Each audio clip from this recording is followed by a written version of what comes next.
Her own husband sold her body like a gambling chip. Curtis Rourke didn't just betray Abigail Lane. He dragged her into the mud of his debts, treating her not as a wife but as a piece of meat to be thrown on the table. In their bedroom, the room that once held promises of marriage, he shoved her down, his breath thick with whiskey. "You ain't my wife anymore," he hissed. "You're my payment, tonight. You'll settle my debt." The door swung open. The creditor stepped inside, his grin crooked, his stench of liquor filling the air. He yanked Abigail by the hair, ripping away the last strip of fabric that clung to her. Her tears didn't fall. They froze in her eyes, trapped by shock. She was treated like livestock, handed over without mercy, the walls closed in with the smell of smoke and sweat. Every sound sharpened into cruelty. His voice pressed against her face. "You're mine now. Paid for and owned." But fate left her one weapon. Near the fireplace, an iron poker leaned against the stone. Its metal gleamed faintly in the dim light. Her hand shot out. Her scream tore through the air as she swung with all the desperation left in her. The crack echoed like thunder. Blood sprayed across the sheets, hot and wild. His body dropped to the floor, twitching once before falling still. Abigail froze, chest heaving, iron slick with blood in her grip. Had she killed him? She didn't know. She didn't wait. Panic ripped through her body. She stumbled for the door, naked, trembling, clutching nothing but a splintered board from a broken crate to cover herself. The desert night greeted her like a blade. Cold wind slashed against bare skin, and stones and thorns tore her feet until blood traced every step. Still, she ran, behind her. The house burned in her memory. A husband who betrayed her, a stranger who tried to break her, a pool of blood that might belong to a corpse. She didn't look back. To look back meant death. She ran across miles of sand and rock, body breaking, lungs burning. Her breath came ragged, her mind spinning with the pounding of her heart. At last, she collapsed near a dry stone well on the edge of a lonely ranch. Through blurred vision, she saw a man, broad shoulders, gray at the temples, the face of someone who had seen more winters than joy. She scrambled, pressing the wooden board to her chest, her voice breaking into a scream. Don't pull it away." The man didn't touch her. He didn't speak right away. He simply pulled the shirt from his own back and draped it over her shaking shoulders. His voice came low, steady, the kind of voice that carried through gunfire and storms. "Ain't nobody hurting you no more, darling." In that moment, Abigail's world shifted. The night didn't feel so cruel. The desert didn't feel so endless, but the question clawed at her chest and hung in the air for the listener. Had she truly killed a man back in that room, or was someone already on her trail, ready to drag her back into hell? The ranch house was quiet that night, the kind of quiet where you can hear the fire crackle and the coyotes sing somewhere far off. Abigail lay on a small cot, Elijah's shirt still hanging loose on her shoulders, the smell of wood smoke clinging to the fabric. For the first time in days, her body wasn't running, but her mind was still racing. Every time she closed her eyes, she saw the poker swing down, saw the blood splash across the wall. In the dark, her chest heaved, and she sat bolt upright, her hands grabbed at the blanket, eyes wide, breath broken. "I killed him. I killed him. God forgive me." The cry shattered the silence of the old house. The tin cup by her bed rattled and spilled, water soaking into the floorboards. Elijah stepped in from the other room. He didn't rush. He didn't scold. He just stood there for a moment, the firelight drawing hard lines on his weathered face. Abigail's words tumbled out like stones rolling down a hill. "I didn't mean to. I just wanted him off me. There was blood everywhere. Too much blood. I can't remember if he moved. I can't remember if he breathed. Did I kill him? Did I?" Her sobs came hard, shaking her small frame. She buried her face in her hands, waiting for judgment, waiting for the weight of condemnation. But Elijah didn't raise his voice. He didn't throw Bible verses or call her a sinner. He knelt down, slow, steady, until his eyes were level with hers. "Sometimes," he said, his tone low and even, "surviving don't make you guilty." Abigail blinked through her tears, stunned by the calm in his voice. He wasn't excusing her, but he wasn't condemning her either. His words settled over her like a blanket warmer than the shirt she wore. Her breath came softer. She lifted her eyes, searching his face for anger, but found none. For the first time in years, someone looked at her without disgust, without demands, without shame. Outside, the desert night deepened. Inside, the soft glow of a kerosene lamp washed over her face, showing a young woman caught between horror and relief. The guilt gnawed at her, but Elijah's quiet presence dulled the sharpest edges. She whispered, almost too soft to hear, "What if he's still alive out there? What if he comes for me?" Elijah's gaze didn't waver. "Then you ain't facing it alone." The words hung heavy, carrying more promise than she could understand in that moment. Her tears slowed, and for the first time since she fled, her body leaned into the silence instead of fighting it. But deep inside, the question remained. Was the man she struck lying dead in that house, or was he still breathing, bleeding, and hunting her trail across the desert even now? The peace of Elijah's ranch shattered the next morning. The thud of boots hit the porch, and the door burst open without a knock. Curtis Rourke filled the doorway, red-eyed and snarling, the husband who had betrayed her, the man who traded Abigail like a pile of debt. He crossed the room in 2 strides, his hand tangling in her hair, yanking her back. "You're my wife," he shouted. "You're coming home with me, filthy or not." Abigail cried out, clutching Elijah's shirt tighter to her chest. Her eyes darted toward Elijah, the only anchor left in her storm. The old rancher rose slowly from his chair. He didn't rush. He didn't raise his voice, but there was weight in the scrape of wood against the floor, in the heavy steps that carried him forward. Curtis pulled back his hand to strike, but before it could land, Elijah's arm reached high above the fireplace, pulling down a pistol older than both of them, a relic from war, still loaded, still true, the barrel leveled steady, and Elijah's words cut the air clean. "You lay another hand on her," he said, "and I swear to God I'll wipe out the Rourke name tonight." Curtis froze, his hand trembled in the air, rage turning into hesitation.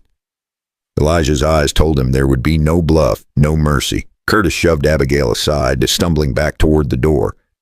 His voice cracked with fury as he spat, "This ain't over, old man."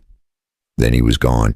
The door slammed shut, leaving silence behind. Abigail stood shaken, tears streaming, her breath broken. Elijah lowered the pistol, set it gently back on the mantel, and turned away. No gloating, no speech, just a man who had drawn a line and would not cross it again. Abigail whispered, voice fragile, "You saved me again." Elijah poured her a glass of water, slid it across the table, and sat down in the same chair, quiet as before. "Now, folks, take a breath with me. Maybe pour yourself a cup of tea, lean back, and let this story sink in. And while you're here, tell me in the comments what time it is where you are and where you're listening from. I'd love to know. And if you don't want to miss what happens next, go ahead and hit that subscribe. It's quick, it's free, and it keeps you right here with us when the next chapter lands, because Curtis Rourke wasn't finished, and the law itself was about to ride into Elijah's ranch. The morning sun cast long shadows across the ranch when Curtis Rourke came back. But this time, he wasn't alone. Dust trailed behind him as another rider followed close. The badge of a sheriff glinting on his chest, Abigail froze when she saw the lawman. Her stomach sank. Was this it? Was she about to be dragged back, labeled as nothing more than her husband's property? Elijah stepped onto the porch, calm as ever, his eyes narrowing. He knew the man riding behind Curtis, Sheriff Jeb Crowley, years ago, in the mud and smoke of Cold Harbor. Elijah had pulled Jeb from the dirt with a bullet in his side. Jeb had looked into Elijah's eyes that day and swore he would never forget. Now here they stood, on opposite sides of a dusty ranch yard, the weight of memory heavy between them. Curtis wasted no time. He jabbed a finger toward Abigail. "That's my wife. She ran off and this old fool is keeping her. Arrest him. Bring her home." Abigail clutched the shirt tighter around her body, fear and fury mingling in her chest. Her voice trembled as she spoke. "He sold me. He sold me for a debt." The words cracked the air like a whip. Curtis's face turned red with anger, but the sheriff's gaze didn't move from Elijah. Jeb Crowley sat tall in his saddle, his voice steady. I remember Cold Harbor. I remember who dragged me out when the Rebs were ready to finish me. That man right there. He pointed to Elijah. I owe him my life, and I ain't about to forget it for a drunk who trades his wife for cards. Curtis sputtered, tried to argue, but Jeb's hand rested on the butt of his revolver. And the message was clear. This wasn't going his way. Jeb turned his horse slightly, his eyes burning into Curtis. A man who sells his wife don't own her anymore. Touch her again and I'll bury you myself. Silence followed, broken only by the sound of Curtis's boots shifting in the dirt. For the first time, the gambler looked smaller, weaker, as though all his bluster had been stripped away. Abigail stood taller. She wasn't just a victim anymore. The law, for once, was on her side. Jeb gave Elijah a small nod. You keep her safe. The law won't trouble you here with that. The sheriff wheeled his horse and rode off, leaving Curtis in a cloud of dust and shame.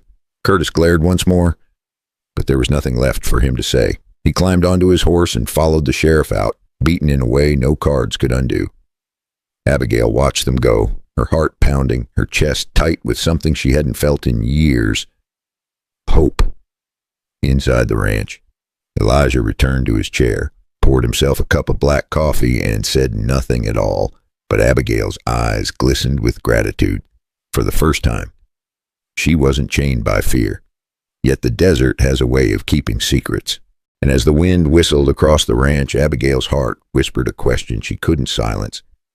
Would she ever truly be free, or had she only borrowed time before fate demanded its due?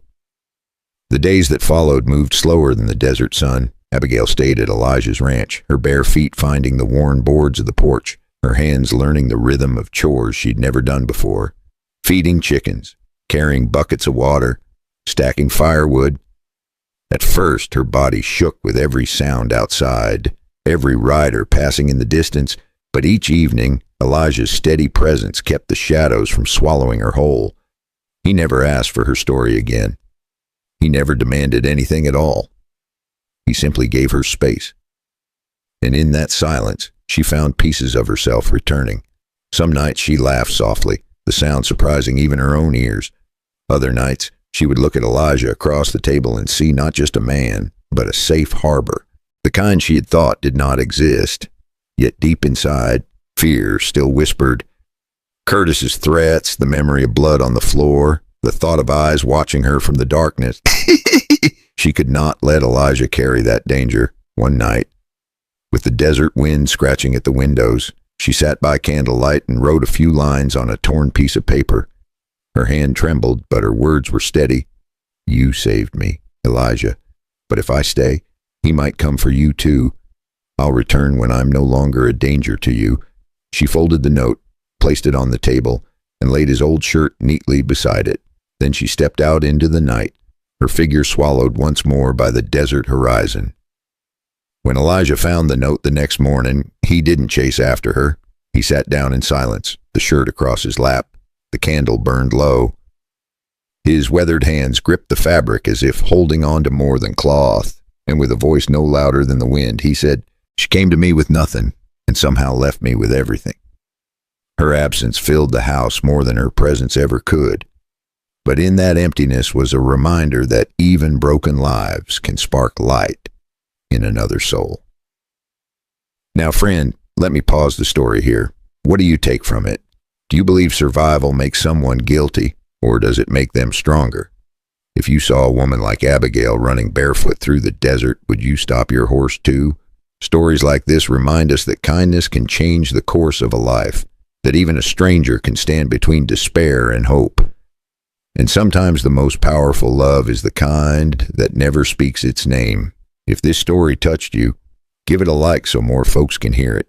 And if you want more tales from the wild frontier, where grit meets grace, go ahead and subscribe. That way you will be here with us when the next story rides in. Now tell me in the comments, where are you listening from and what time is it where you are right now? I would love to know. Because stories are never just about the past. They live on in the people who hear them. Maybe today, that person is you.